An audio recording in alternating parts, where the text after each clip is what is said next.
Welcome to Savage Minds. I'm your host, Julian Vigo. Today's guest is Kevin Gosztola, author of Guilty of Journalism, The Political Case Against Julian Assange.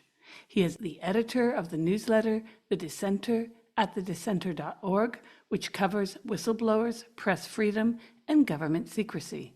He also co-hosts the weekly podcast Unauthorized Disclosure. I welcome Kevin Gosztola to Savage Minds.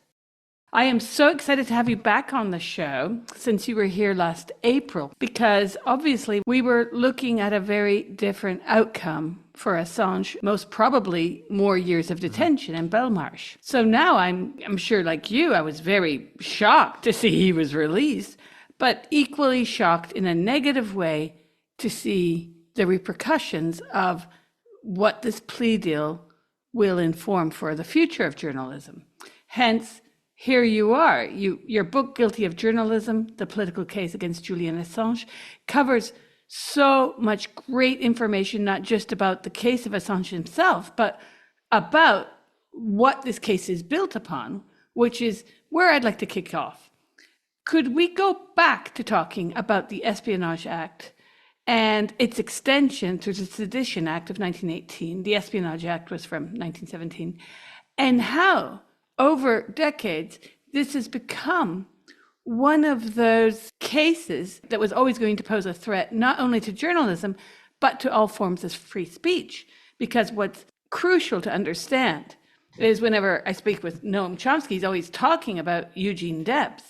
And a lot of people will not know this, but in 1918, Debs, who was then the socialist candidate for president, was sentenced to 10 years in prison for a speech criticizing the wartime draft. And again, the First World War was not popular in the United States, contrary to filmic representations of war, and especially the war after. And he was convicted under the Sedition Act of 1918 and sentenced to a 10-year term. Then he, of course, was pardoned by Warren G. Harding. Not pardoned, his sentence was commuted in December of 1921. And then earlier that same year, before his sentence was commuted, he still ran for president from prison. Ironic, given the circumstances of this year. So if you could talk about a bit about what this double whammy of the Espionage Act and then the Sedition Act has meant over the course of decades to where we are today, where, yay, Julian Assange is free, but this was sort of a death knell to journalism.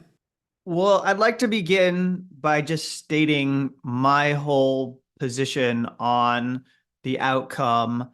The plea deal itself, to me, he pled guilty to journalism, which we can get into, but the charge that the U.S. government got him to agree to, it's a felony charge under the Espionage Act. It's a conspiracy charge. It's a conspiracy to obtain and disclose information. And so my viewpoint is that the plea deal itself is not the chilling precedent for freedom of the press.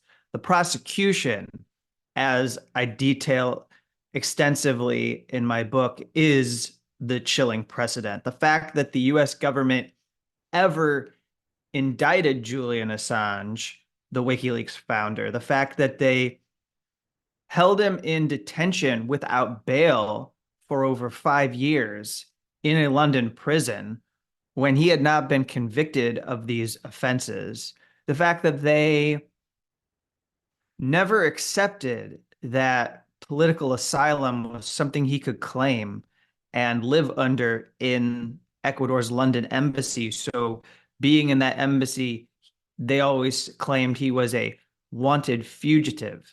And because he was a wanted fugitive in their minds, that justified keeping him detained without bail. They always insisted that if he was let out of detention for all of those 5 years, that he would probably go to another embassy, say like the Mexico embassy, where that country had said they would extend asylum to Julian Assange. But to your question, the Espionage Act is a very good place to start, and its history is a good place to begin our wide-ranging discussion. I have to be humble and say that There's an expert on this that your listeners should seek out. His name is Kerry Shankman. He was once an assistant for working with Michael Ratner, who was a well-known human rights attorney that was part of the WikiLeaks legal team when Julian Assange was living in Ecuador's London embassy. We don't see him now, unfortunately, because he died from cancer in 2016. But Kerry Shankman wrote a book called The Century of Repression. He co-authored it, The Espionage Act and Freedom of the Press. And he was an expert witness that was called by Julian Assange's defense during the extradition proceedings in London. And he gave a very good overview of what has unfolded with the Espionage Act and what you were getting into with Eugene Debs. One of the things that Woodrow Wilson said when he introduced this legislation was that it was a firm hand of stern repression. It was very clear as Woodrow Wilson imposed this law that it was aimed at dissent. So the Espionage Act has always been rooted in going after people like Julian Assange or like Chelsea Manning or like any of the whistleblowers that became known during the time that President Obama was prosecuting more whistleblowers than all previous presidential administrations combined. And of course, Pentagon Papers whistleblower Daniel Ellsberg, that is the model case. When we look at the way the Espionage Act is used to go after media sources, because that's what whistleblowers truly are. Many of them are leakers. No matter what their agenda might be, they are sources to journalists. And the government is going after reporters and media organizations that rely on these sources to give us information that we need to know. And Daniel Ellsberg revealed the Pentagon Papers, showed so many lies related to the Vietnam War, and faced a very dedicated and concerted effort on the part of President Richard Nixon's administration, as well as Henry Kissinger, who dubbed Daniel Ellsberg as the most dangerous man in America. They did everything they could to try and shut down publication of this information, and took it up to the Supreme Court.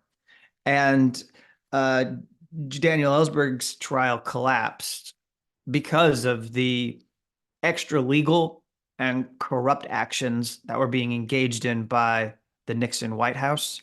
And they were sending plumbers, as they were called, into a psychiatrist's office to burglarize and try and find any dirt they could on Daniel Ellsberg that would help further their demonization of him. But again, you go back to the Espionage Act in the 1910s. It is really and truly about going after people who are against involvement of the United States in World War I. It's targeting people who used the U.S. Postal Service to send out anti-war pamphlets or anti-war magazines. We're going after Black media. We're going after Black newspapers, anti-racist newspapers. They're using this to specifically criminalize people who are taking a position that is viewed as disloyal to the United States.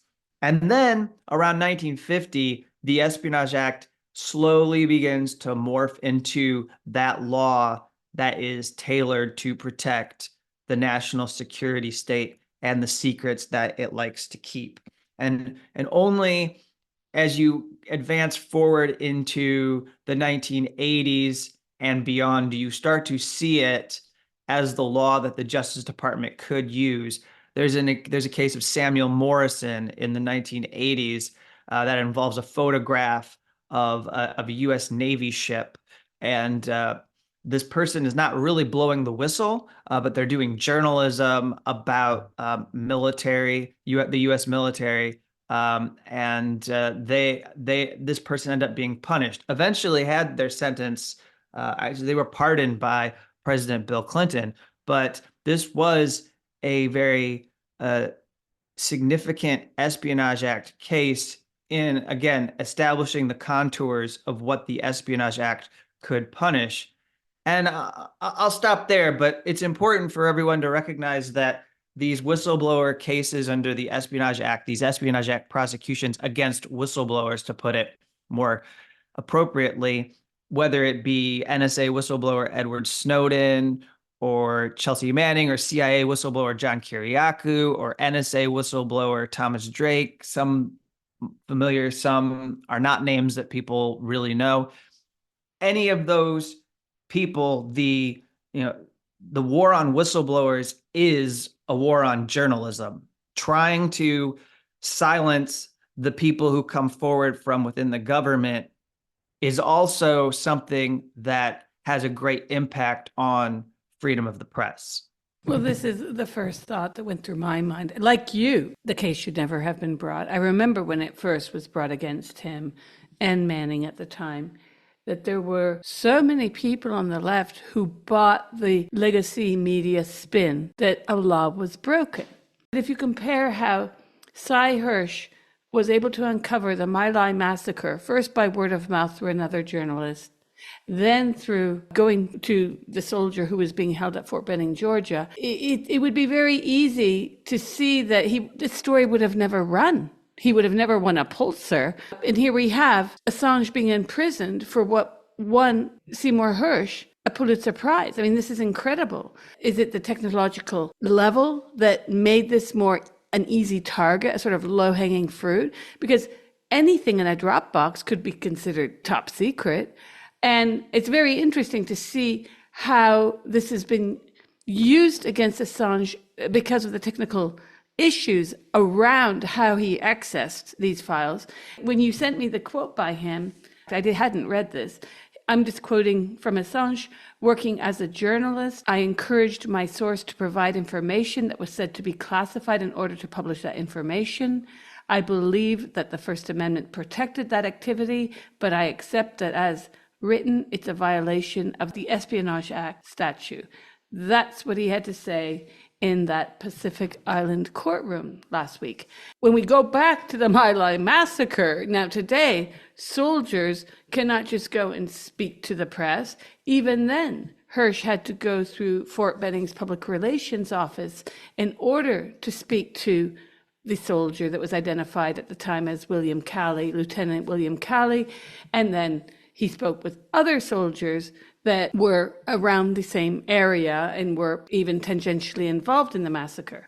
Where are we today where you have a figure like Assange is clearly, if not an editor, but many people say, oh, he's just a blogger, he's just a hacker, because these words were used in legacy media to sort of demote him from the kind of serious journalism that CNN does, which is LOL to me, because CNN runs stories on what Paris Hilton wore in prison back in the day. We're looking at a new terrain where journalism was lauded in the 1970s, and today it's completely anathema to its original mandate.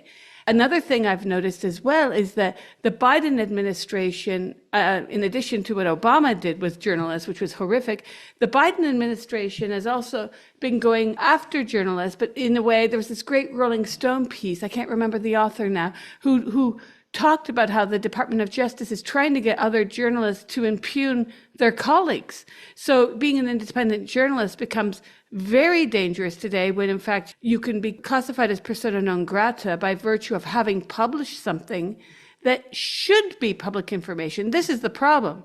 All the people saying that Assange was a criminal, he wasn't. He revealed U.S. war crimes, correct?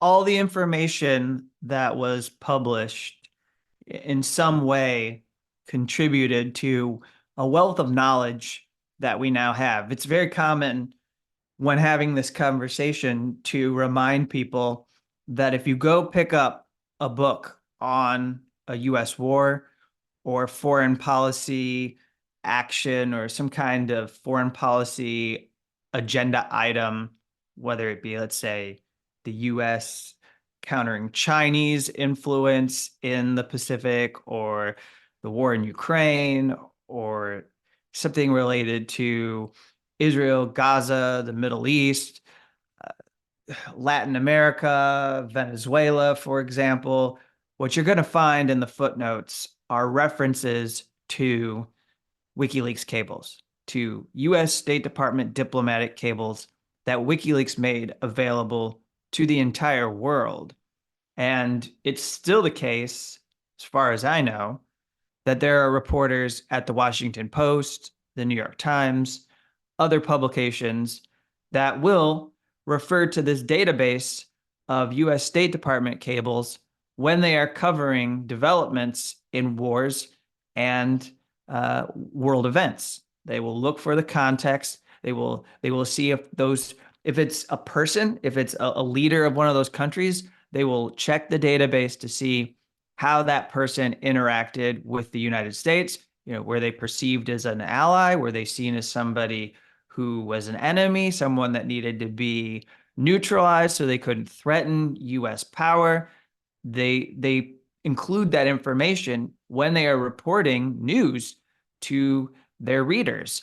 And so then the idea that Julian Assange is a criminal is something, excuse me, something that has to fundamentally be challenged. Any idea that what he pled to was a crime has to be challenged. The fact that he sits there in court and takes responsibility and says that he has great confidence after the US tried to break his will, break his spirit in prison over the last 5+ years and over, nearly 14 years, because he's been in some form of arbitrary detention since the end of 2010. The fact that he sits there and states with confidence that he was engaged in journalism, that he's guilty of journalism, and then insists to everyone that the First Amendment of the United States, which is held up as a model to all these different countries for allowing freedom of expression, that is in contradiction, that it's in conflict with the Espionage Act, is remarkable and honorable on his part. To state that so clearly to a US judge in a courtroom that is under the control of the government, that had people in the CIA that were sketching out war plans, allegedly, to try and kidnap or assassinate him while he was in the Ecuador embassy. And I think that just needs to be emphasized. But what you're saying about the way that journalism has degraded is certainly true. The way that it is performed, it was performed by Seymour Hersh. Today, Seymour Hersh is still trying to perform journalism in that same respect, but he can't get his stories published in any of the, what you say, legacy newspapers or the prestige news media. They don't want his reports on Ukraine. They don't want his reports trying to dig deep into who really was behind the destruction of the Nord Stream pipeline. So the U.S. Justice Department at one point did threaten Seymour Hersh with prosecution. They didn't go forward with it. Today, I don't know if Seymour Hersh was a much younger person, they might be targeting him for trying to report some of these stories about U.S. foreign policy. And you see panic among the establishment news media over this plea deal. I saw a piece from Charlie Savage at the New York Times that called out how this was a chilling precedent for journalists. And I couldn't help but think as I read this, because he points out that now national security reporters, investigative journalists might hold back stories. And I had to chuckle to myself because you work for the New York Times. The New York Times sat on the Bush warrantless wiretapping story in 2004. In 2004, James Risen, a New York Times reporter who actually had his own episode that he had to survive with the Espionage Act to some degree, in 2004, this story of warrantless wiretapping was sat on by editors at the New York Times who did not want it to have an impact on President George W. Bush's reelection. They did not want it to influence the election. So basically what Julian Assange did with those Democratic Party emails, with the Clinton campaign emails, they said, well, yeah, we don't want to see our journalism actually make a difference in politics. And they sat on it until after George W. Bush was reelected.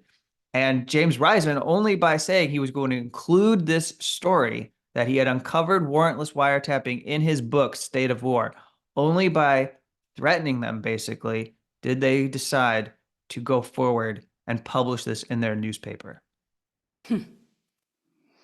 Yeah, this is where we are. It's very shocking to me because I entered journalism from academia to see the levels of, let's just say, I know where I can send a story or not. I know before I send it, and I try even, that it will be rejected because of the subject matter. Try and send a story that's critical of the gender ideology. Let's just say that much to the New Statesman. You will not get it accepted.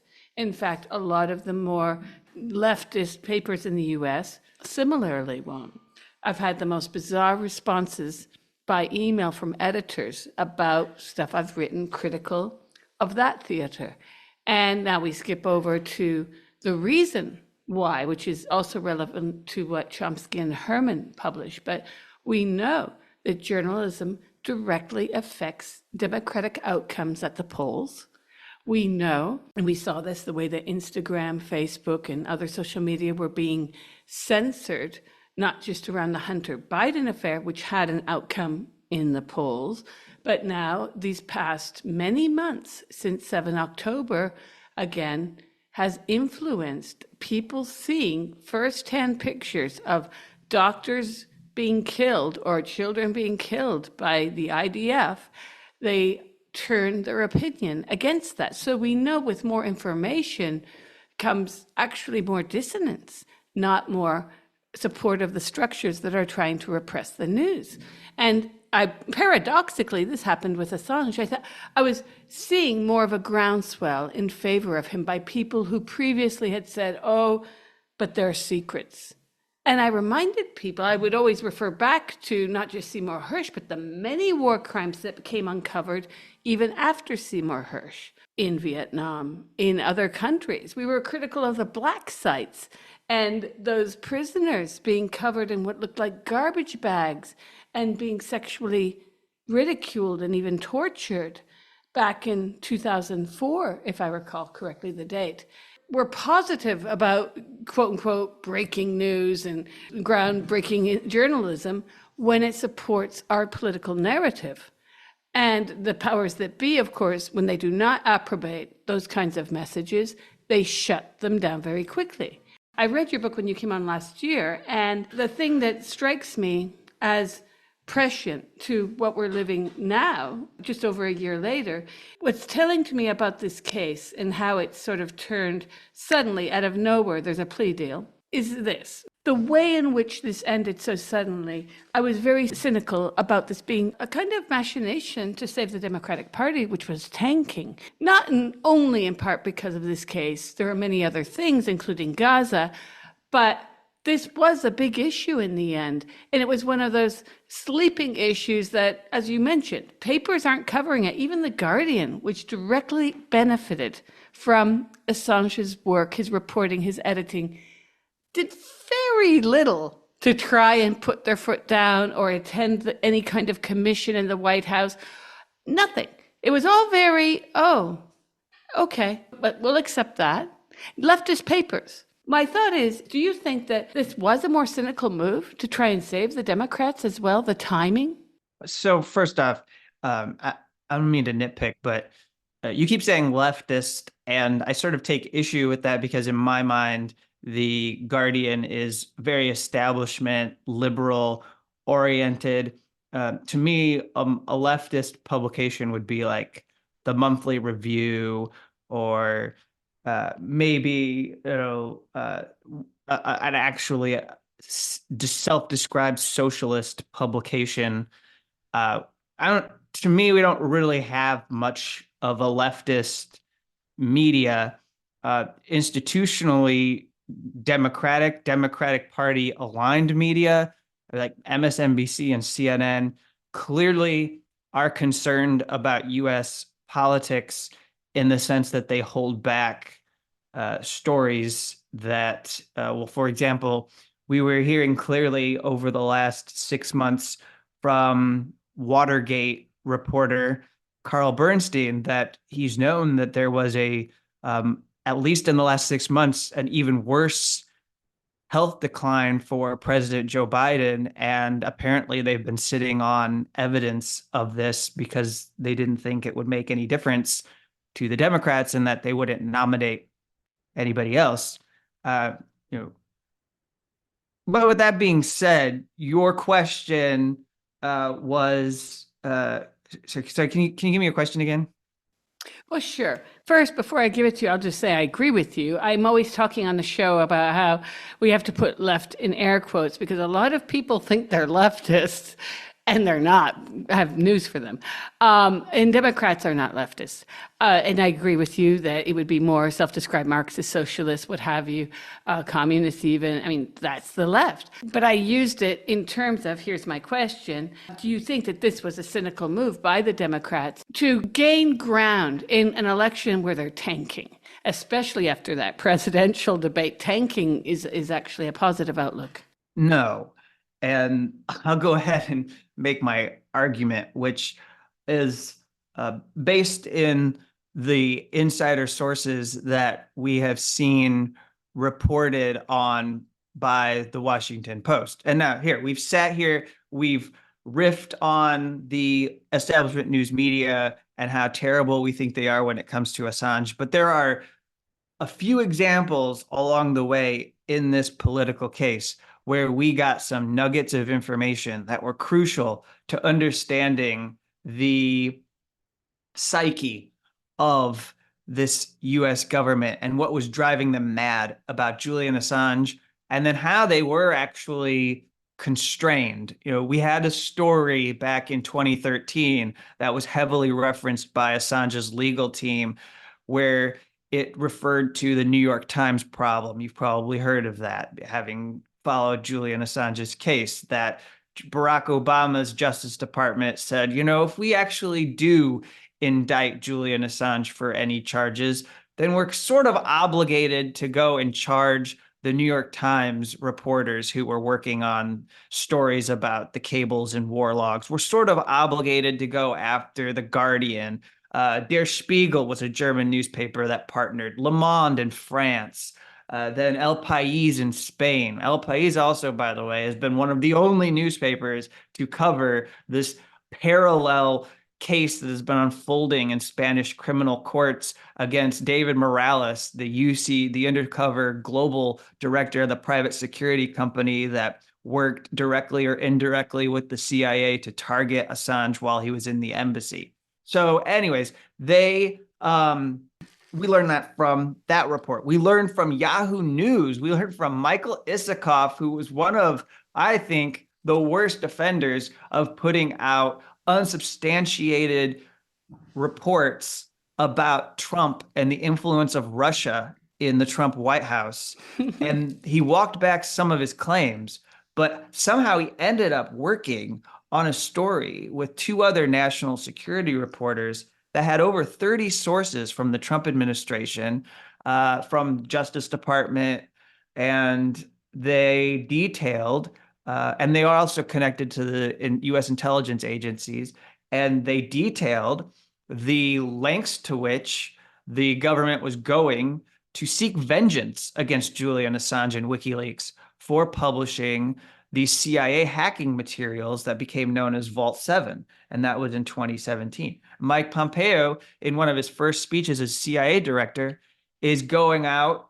He can barely contain himself with all the rage that he's feeling. He's saying that Julian Assange is not somebody who should have freedom of expression or First Amendment rights. He's saying that they work for Russia. He's saying that WikiLeaks is a non-state hostile intelligence service. He's signaling to everyone that they're going to go after WikiLeaks, or that they have already started a disruption campaign to effectively ensure that WikiLeaks can never function again, to turn people against each other. He's taking these tactics that we know from our history of the FBI and COINTELPRO, and he's describing how they're going to turn people against each other in WikiLeaks so that it no longer can function. And that they're also plotting to rendition Assange to the US. He didn't say this in his speech. This is what we learned this is what we learned in the Yahoo News report, is that there's alleged discussions to rendition Julian Assange to the US. It so bothers the Justice Department, but they don't even have indictments ready. But they say, we need to get some charges together as quickly as possible, or else he's going to show up and we're going to need to arraign him in a courtroom in Virginia. And we're not going to know what we're supposed to charge him with committing because we haven't put that paperwork together. All right. So now, in the last week, we learned from the Washington Post that the Justice Department believed they were going to lose this extradition case. And they panicked in April because the UK High Court of Justice was going to have a hearing on July 9th and 10th over the question of the First Amendment and whether it could apply or offer Assange some modest defense when he argued that he was not guilty of violating the Espionage Act, or that he should not be facing these charges during a US trial. And they were going to hear these arguments. And the problem for the US is that they couldn't give the assurance that the High Court of Justice wanted from them. They couldn't say, oh, Julian Assange will have First Amendment rights. And the problem was of their own making. They charged a foreign national, they charged an Australian citizen with violating a US law. They tried to extraterritorially apply this law to someone who should not be expected to adhere to certainly any laws that are intended to force loyalty or ensure that you aren't treasonous against the United States. How can Julian Assange be guilty of betraying the United States when he's not even one of the country's citizens? It doesn't make any sense. And so, and nor was his work based there.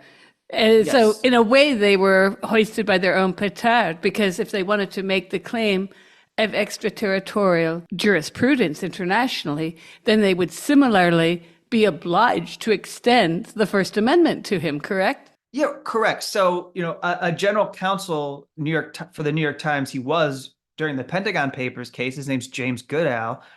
He always said to me, yeah, it's absolutely absurd. It's ridiculous that they think they can apply the Espionage Act to Julian Assange, but in the same breath, they say he does not have First Amendment rights. And so this was something that lead prosecutor Gordon Kromberg, he worked on this case. He said this directly. He put this in a filing, and it really undermined, in the end, what they were trying to do, because this is not the outcome that was desired by the Justice Department. By going forward and charging Julian Assange, I think they invested themselves and prepared themselves for having a trial that they knew would be unprecedented, that they knew would be unpopular, but that they felt they had to do it in order to protect state secrets in this new normal. In the new normal, what people need to understand for the US empire, the new normal is that there are submission systems that media organizations have installed all over the world. And they're modeled after WikiLeaks. It's called Secure Drop. Freedom of the Press Foundation actually has popularized it. Now, whether they use these submission systems in a manner that actually challenges US power is a sort of parallel conversation we can have. But the most important thing is that these US intelligence agencies know that the news media have these submission systems. We're on their site. They advertise to any potential sources. They solicit information, which that's what Julian Assange got himself in trouble for doing. But it's what journalists do all the time. They tell people, if you have anything that is in the public interest, submit these documents here. And they give people instructions, and they tell them the different tools that they can use on their computers to hide their tracks. And they suggest the different ways that they should go about being a source, so they can minimize the legal jeopardy they'll experience as a result. And the government knows this. And so part of having this Espionage Act prosecution against Julian Assange, every one of these Espionage Act cases, to some degree, have a level of making an example out of that person so that the government can give that message or make that message clear to all others, government employees, government contractors, military officers, military contractors, and now national security reporters or independent journalists or people who run leak sites like WikiLeaks are on notice that this can happen to you. And the case was about making an example out of Julian Assange. It certainly did. They wanted him to come into a US courtroom, though, beyond the punishment that he suffered during this process. And it all collapsed. It all collapsed. And I insist to you that it had nothing to do with Joe Biden. I don't believe that the Democrats are doing this to try and make it easier for them to win the election, win Biden's reelection. They have their own array of problems, and Julian Assange was actually not one of them. Sad to say. I'm sad to say that, I live in a country where putting a journalist on trial for publishing information about wars and the true nature of foreign policy is not the thing that would make it difficult for you to win election. But we have to remember this was co-signed by both political parties. It's Donald Trump and the people he appointed who indicted Julian Assange. It's Barack Obama and Attorney General Eric Holder who opened the grand jury investigation into WikiLeaks in 2010. It's Joe Biden who inherits the prosecution from Donald Trump and continues it and didn't do much to drop it until his Justice Department felt it was collapsing. And then also there was this movement, and part of this movement was this rare occurrence where a client state of the United States, Australia, is actually pushing back their leadership, their prime minister, as imperfect as that support may be, even if you make the argument that it was weak and didn't go as far as it should, it still had an effect in becoming such a nuisance for the US security state that they were ready to be rid of Julian Assange. You're listening to Savage Minds, and we hope you're enjoying the show. Please consider subscribing. We don't accept any money from corporate or commercial sponsors, and we depend upon listeners and readers just like you. Now, back to our show.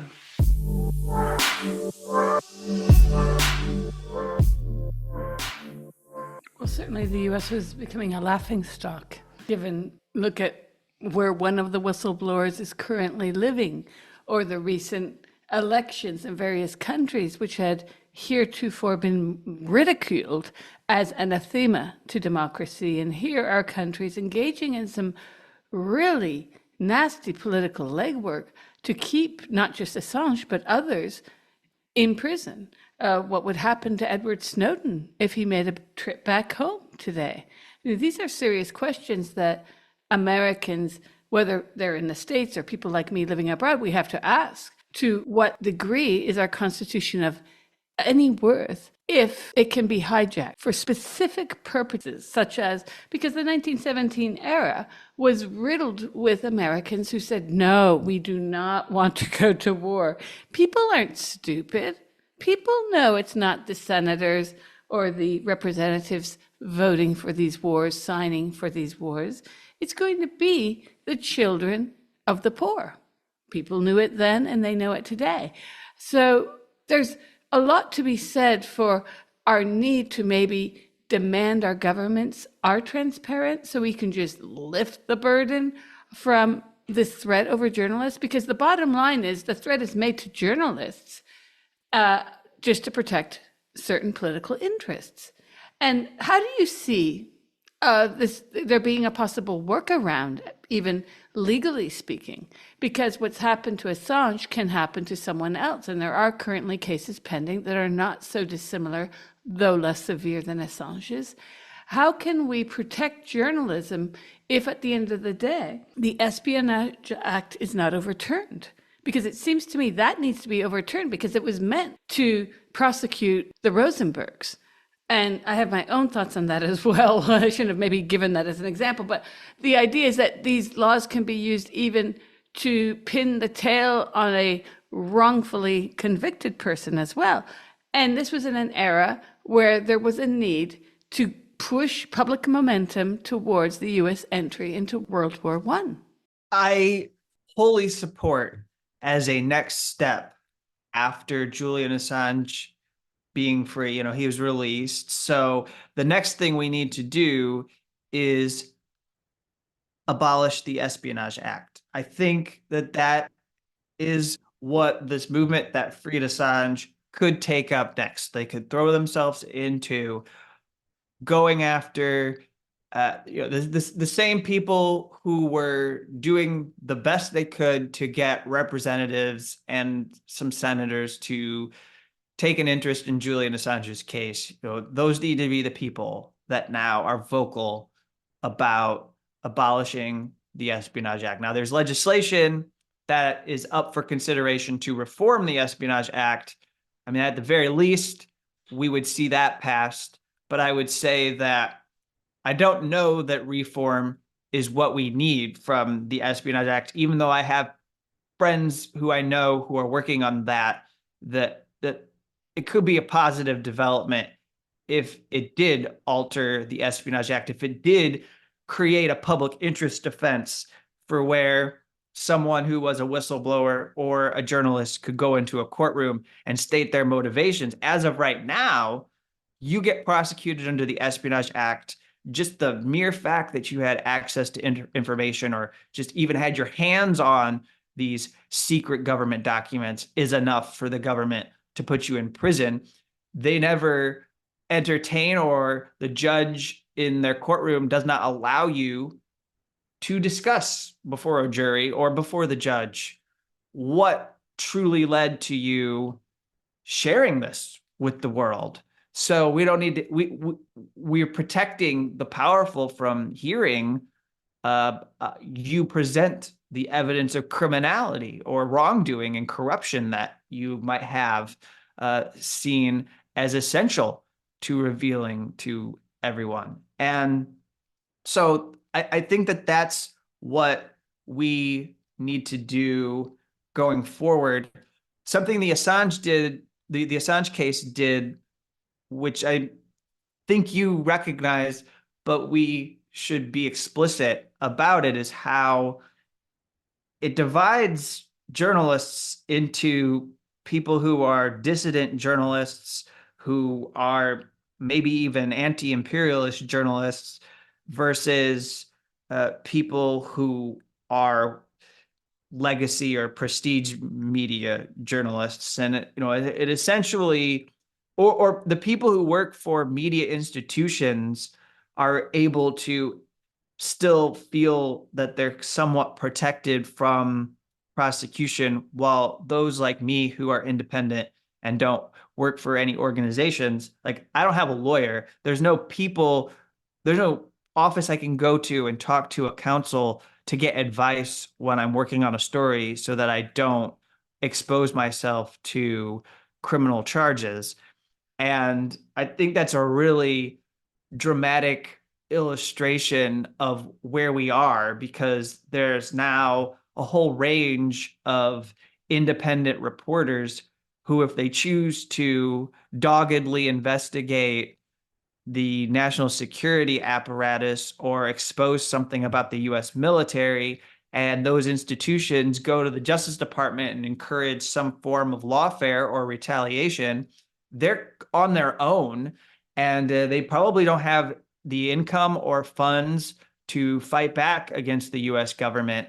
On the other hand, these institutions like the New York Times and the Washington Post that will tell you about this chilling political precedent, it's good that they acknowledge it, but they're also situated to prevent the government from coming after them. They have lawyers whose job it is to talk to the Justice Department and persuade them that what they did was acceptable. And by and large, because they play the game, they're able to avoid the kind of prosecution that Julian Assange experienced. I think you know what I'm talking about. Like they negotiate over the material.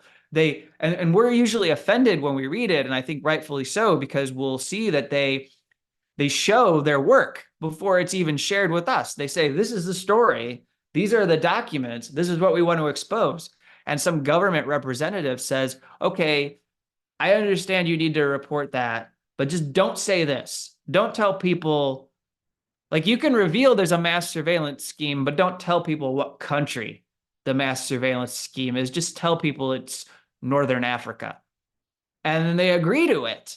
And then we read this story and we think this is incredible, but there's some details that are missing. And that's because it was negotiated behind closed doors to not put that information down. I remember when I was living in New York in the late 80s and throughout the 90s, I would go to papers and see stories about how we had sent troops to Angola in a very short 2-paragraph, single column blurb. It should have been front page news, but it wasn't. Those kinds of stories went there. What we're looking at today with the panorama of not just places like WikiLeaks, but independent journalism all over the place now, is we're seeing how information can be accessed quite democratically in most cases.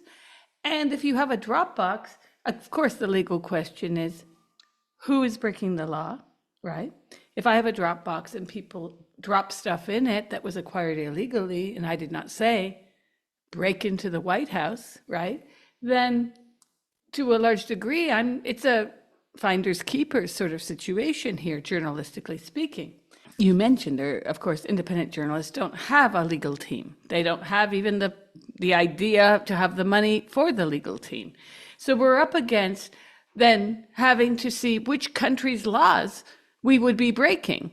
I mean, this is enormous work. That itself is not only a full-time job, it's a full-time job for a legal team.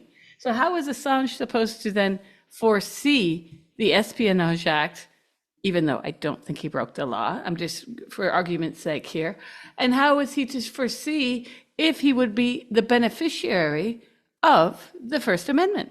And so this raises greater questions. I'm sure you remember back even in the 90s, but it's been a constantly ongoing debate. Should the internet be garnered to a specific geography? And if I'm living here in Italy and I publish my article on a server located in Seattle, does that make my publication more protected by the internet? And these are some of the questions that I think need to be addressed by law in order for also these kinds of situations to not come to the courtroom anymore. Because instead of working on, I keep saying this to people in some of the stories that I've covered in the past, I say, well, we would have broken the gender industry and the sterilization of kids if Assange wasn't in prison. He would have leaked all the backdoor deals that now we're finding out about, right? And there's, I think, a public service in these drop boxes simply because, as you know, whistleblower laws have also been corroded. Again, you pointed this out, but Obama administration, well, all of them. Let's not even pretend. Since Obama, whistleblowers have not been very well protected. There have been laws, quote unquote laws, to protect them, but the bottom line is that if whistleblowers are blowing on the whistle that's a very dangerous threat to the powers that be, that person could be looking at a prison cell. Yeah.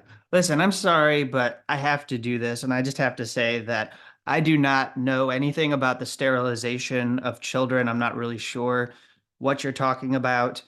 My experience is that people who go through this are going through tremendous anguish and trauma.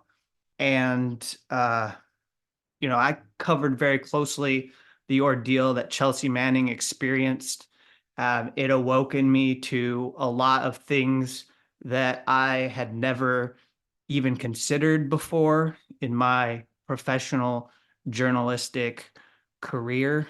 And, if there is something that is corrupt that needs to be exposed, I think you're absolutely right that media organizations should be able to publish that information.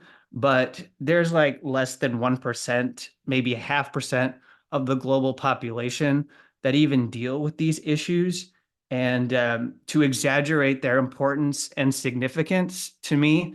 And also, you keep raising it in the context of this larger and important conversation in which I'd like to keep the focus on freedom of the press. But I just also Right, but think they're related, Kevin. They're absolutely related because you are sympathetic to Chelsea Manning because you've also been propagandized, if I might say so. This I've been whole gender propagandized. industry. I've been Well, propagandized. yeah, the I've been entire gender industry. propagandized. How have I been Yes, many propagandized? journal How have I been propagandized? because you reacted to what I was just talking about, and you said, I just have to say this. And because you have worked on a story about Manning and his quote Because I have unquote empathy. transition, Because I have empathy for what but this she is went through. exactly what but I am pointing this out to you. The whole I'm propaganda is propagandized by working the on, empathy that I have for somebody who went through something horrific. but let me finish my sentence. The whole propaganda is just that. It's It's saying empathy. you have empathy and I do not, because I see clearly that Chelsea Manning is a man who has Oh, issues fuck around what is you. current. Okay, well, this will be a great show. Look, Kevin, I've worked many years on this since 2012, and I can very well give you documents that show that this entire industry has been buttressed from the If this is top what you down. want to do, I'm going to end the interview. You invited me on your show for 75 minutes. You want to make it about what you call gender ideology. I don't know what this is, but go to your But J.K. Kevin, Rowling forum event and enjoy being the kind of closed-minded people. My generation does not exaggerate the importance and significance of people trying to in pain, identify in who they identifying as. That's right, Kevin. And this is the propaganda aspect of it. You've just told me repeatedly that you are empathetic and I am not. And I'm savage trying to show minds. you as She's a a savage. journalist. Listen to her talk about transgender people around the world who just want to now no longer be oppressed. I'm invited on her show to talk about Julian Assange and WikiLeaks, and I have to Right. sit here and deal with your crank opinion about transgender ideology as if it is some kind of ideology. It doesn't threaten. But it It's not is. communism. It's not like I socialism. didn't say it It's was not communism. I didn't say that. Islamo-fascism as people try to it's not being weaponized against people. There's no Ask the women parent who can't have parent hospital wards without men there. Ask the girls who are being kicked off their high who school is teams for saying, I don't. There are many. Look at our podcast history, Kevin. You came on a show and didn't investigate who I am? Come on. You're a you talked to journalist. me about We, my book. You talked to me about my book 2 years ago, and we spent no, the last year. whole okay, you can get that fact wrong, but you don't have the facts right about transgender ideology. You But invited that, me on last year to speak about my this is a book, and non we had a sequitur, what you've whole just said. We're just talking about, I was using that as a relational aspect because there is a very parallel relationship between what's happened to Assange and what is happening within public media, within media of the transgender dogma. Yes. And you're the seeing this every transgender day. dogma, Yes, it is a like dogma and it's been Christianity covered. or like Oh, Catholicism absolutely. Do you know? dogma. Of course, it's very similar to a religion. It's a It's not religion. based on any kind. It's a It's very. religion. There are loads of articles about this. I will send you happily. Oh, Yes, I the will whole put them in my ideology is very. spam folder. It's They will go right in unbelief. my trash can. You know, So I'm what not you're going to saying, you're a open any. journalist who won't read something with which you disagree. That doesn't No, sound very journalistic. no. Read I about am, what's happening. I don't, I go back to this part. We were talking about the empathy that I have for what Chelsea Manning went through, and she is a woman. She is a woman. She is a No, woman. he's not. She is a woman. She is a woman. Well, And you can say it over and over, but he's still a man.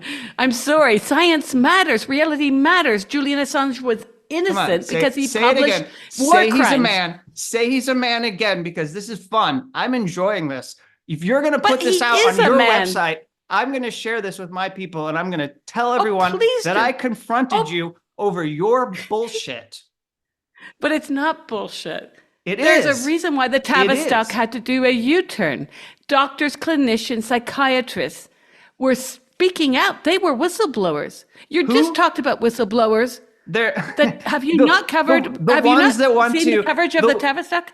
the ones that want to remove access to gender-affirming healthcare for children who are going through Define crises. gender-affirming healthcare. Just no. Tell me what gender-affirming is, and tell me why the DSM has been slowly over time morphed into making what was once upon a time. You've taken this interview off the rails. I don't think you're a But very you good have. host. You You're wanted not to make us- capable of keeping this focused. I am your guest. You invited me on this You show. are a guest, You and are you're now the one that treating- wanted to you are make now it treating about with you. hostility. I did not make it about anything. You consider. But you're treating me with you talked hostility. about- I'm being you talked polite. about- You're the you one talked about attacking the me, saying that sterilization of I am. children. You talked about the Yeah. sterilization of children. I don't know what the Yes, I fuck you're did. talking about. You're talking Because about you adhere talking to about this kind of absolute ideology without bullshit. knowing what are you're talking embracing. About absolute bullshit.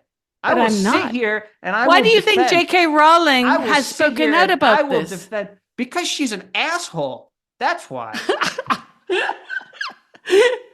No, she's not. She is There are a- a lot of people that were like you, and they said, I don't mind if an adult wants to do this, but the limit is sterilizing children. Even Biden, and it probably wasn't him that made the choice, had to do a U-turn on that. Look at what they're finding out about the U.S. Surgeon General and his role in this. Start doing journalism, Okay, Kevin, you've on got this 10 issue. more minutes and then the interview's over. Do you want to spend it having this discussion or do you want to sign off and let me go? And I thank you for reading You my were the book. one that wanted to make a big No. detour into this. No. I told you that I disagreed with your viewpoint. You then decided you're going to pin me down on what I know and don't know about this subject matter. You then tried to test I made my a very light expertise. reference to this, and you did not. Talking about the sterilization of children is not a light reference. No, it is. Your I think imprisoning someone for life and sterilizing children, they're both pretty nasty things to do to people. Your light reference was talking about gender ideology and how you can't get whatever you're writing published by the New Statesman. I let that go. I said, I don't give a shit about what you just said. I'm going to talk about Julian Assange because that's what I came here to do. Right, but then you didn't let it later go, and you on- wanted to make a later statement on, about how you support trans later people. on- yeah, quote, I do. unquote. I support trans people. I do. Whatever that means. What does that mean? It means that I am a human being, and you seem to have lost your capacity to have empathy for people who are young and who are trying to deal with something that only a small group go through, but we're supposed to close off healthcare and access to people who want some kind of treatment for what they're dealing with. Okay. Yep. And what are they dealing with? It's again, I asked you why the DSM has morphed. The whole idea of what this is, this thing they're dealing with, has even changed within the medical walls. But in the DSM, the language has shifted every single publication, and it's about to shift again. And the reason why doctors and clinicians, psychologists, nurses spoke out at the Tavistock is because they saw who was being sterilized. Young gay kids. These weren't young, and mostly girls with autism. There are scientific studies of this. There have been so many commissions in the UK, and this is why there was a U-turn. Biden, that's another thing he did. Aside from Assange, letting Assange free, he also just last week or 10 days ago said no more sterilizing kids, no more of these surgeries. There's a reason for it. Public opinion is turning on this. And yes, we've all been propagandized. I was too, Kevin. Once upon a time, I used to she these men, but they're not men. And we really need to start to talk honestly. Yeah. These are just propaganda tools. You are fucking amazing. Well, you can be angry because I'm not standing. angry. This is hysterical. I've never had this much fun in my life. Thank you for inviting me on your show. Thank you for being the person who you are. Thank you for giving me all I need to never return to your podcast.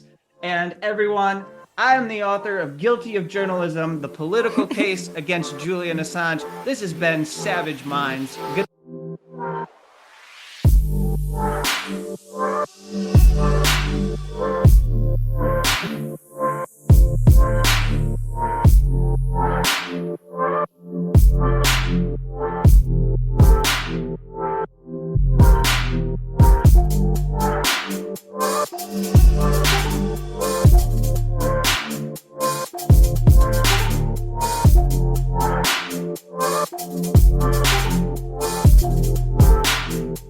Thank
you.